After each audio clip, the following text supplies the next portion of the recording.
ថ្ងៃនេះមកទៀតហើយគឺមកធ្វើម្ហូបប្រភេទឆាចាគឺឆាព្រានព្រៃចាហើយឈ្មោះឆានេះប្រហែលជាបងប្អូនខ្លះគាត់ចម្លែកចាគឺជាមុខម្ហូបជាឈ្មោះម្ហូបនៅតំបន់ខាងខ្ញុំអញ្ចឹងណា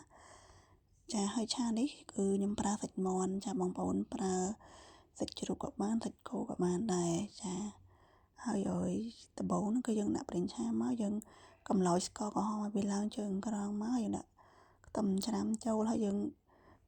បំពងវាឡើងឈ្ងុយហើយចាំយើងដាក់គ្រឿងរបស់យើងនេះមានដូចជាគល់ស្លឹកគ្រៃទឹកក្រូចដែងចូលមកហើយយើងឆាគ្រឿងឲ្យវាឡើងឈ្ងុយហើយរៀងក្រៀមបន្តិចមកហើយចាំយើងដាក់ឲ្យសាច់ចូលចានិយាយទៅឆាមួយប្រភេទនេះគឺសំខាន់បំផុតគឺម្ទេសហើយនឹងស្លឹកម្រះព្រៅប៉ុន្តែដោយសារតែខ្ញុំអត់បានដាក់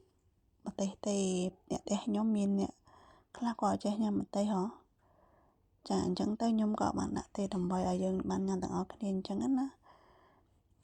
ចាហើយខ្ញុំប្រើបន្លែដែរគឺខ្ញុំប្រើបន្លែផ្សិតចំបើងប៉ុន្តែធម្មតាឆានេះក៏តែប្រើបន្លែទេគេប្រើតែសាច់អញ្ចឹងណាហើយយើង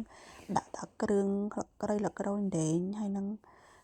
ម្រះព្រៅឲ្យច្រើនមកគឺឆ្ងាញ់ហើយមកទៀតគឺម្ទេសឲ្យច្រើនមកគឺកាន់តែឆ្ងាញ់ចានេះខ្ញុំបានដាក់សាច់មាន់ចូលហើយខ្ញុំក៏ដាក់គ្រឿងដូចជាទឹកប្រេងខ្យងទឹកស៊ីអ៊ីវខាប់រ៉តឌីអំបិលប៊ីចេងអញ្ចឹងណាដាក់ឲ្យយើងកូរវាឲ្យសព្វមកបន្ទាប់មកយើងដាក់ទឹកបន្តិចមកយើងរំងាស់វារៀងផុយឲ្យវាដាច់ទឹកអញ្ចឹងណាហើយបន្ទាប់មកចាំយើងដាក់បន្លែចូលចានៅពេលដែលខ្ញុំដាក់បន្លែចូលទឹកចេញពីផ្សិតទៀតគឺកាន់តែច្រើនហ្មងទឹកហ្នឹងណាអញ្ចឹងរំងាស់រៀងយូរដែរតែក៏ឆ្ងាញ់មួយយ៉ាងដែរដើម្បីសាច់មាន់វាកាន់តែផុយឆ្ងាញ់អញ្ចឹងណាចានេះឲ្យខ្ញុំដាក់ផ្សិតចូលហើយខ្ញុំត្រឡប់វាចុះឡើងហើយរំងាស់វាឲ្យរៀងមើលថាផ្សិតរៀងផុយហើយបន្ទាប់មកបានដាក់ស្លឹកម្រះព្រៅចូលចាដាក់ស្លឹកម្រះព្រៅចូលហើយរំងាស់បន្តិចមកឲ្យវាដាច់ទឹកចានិយាយទៅនេះទឹករៀងច្រើនដែរដោយសារវាចេញពីផ្សិតហ៎អញ្ចឹងទៅខ្ញុំរំងាស់ឡើងដាច់ទឹកវាមិនដាច់សោះហើយវានៅទឹកតិចដែរចានេះឲ្យដាក់ស្លឹកម្រះព្រៅចូលហើយចាបងប្អូនគាត់ជាឆ្ងល់ហើយឈ្មោះអីឆាព្រានព្រៃចម្លែកម្លេះតាមពិតទៅឆានេះបើខាងបងប្អូនប្រហែលជាអាចហៅឆាផ្សេងវាលក្ខណៈឆាធម្មតាទេគ្រាន់តែខាងខ្ញុំគេដាក់ឈ្មោះឆាអញ្ចឹងណាចាតែ